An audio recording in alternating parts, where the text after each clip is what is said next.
महापालिकेत अग्रवाल साहेब आमची एक विनंती आहे की आपले जे काही अधिकारी घालतात नवीन हेमंत पट्टे साहेब त्यांच्याकडे आपण म्हणजे मलनिस्सारणचा चार्ज आहे, बांधकामचा चार्ज आहे, पाणी पुरवठ्याचा चार्ज आहे.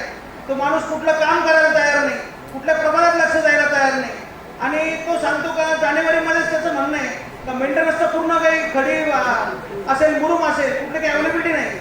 तर ती कशी नाही ती आम्हाला कळाली पाहिजे. कारण 31 मार्चपर्यंत जर आपण मेंटेनन्सला बाकी जर काही मटेरियल नसेल आपल्याकडं तर ते मटेरियल गेलं कुठे एवढ्या दिवसात. कारण मे पर्यंत तर पाऊसच होता.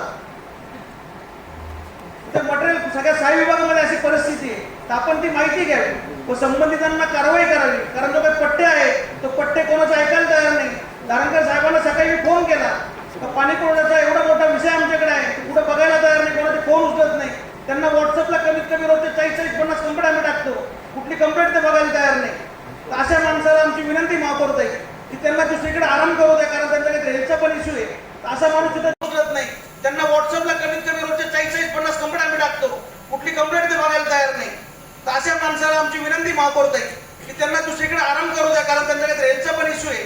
असा माणूस तिथे देऊन ठेवून त्याच्याकडे सगळ्या म्हणजे पूर्ण सिडको विभागाचा चार्ज दिलाय, पाणी पुरवठा, मलनिस्सारण आणि बांधकाम विभाग. तर त्या जागी दुसरा कोणी योग्य माणूस द्या का जो न्याय देईल. कारण समस्या भरपूर आहेत, त्या समस्यांना सोडू शकत नसेल तर अशा माणसाला तिथून दूर केलं पाहिजे ही नम्र विनंती.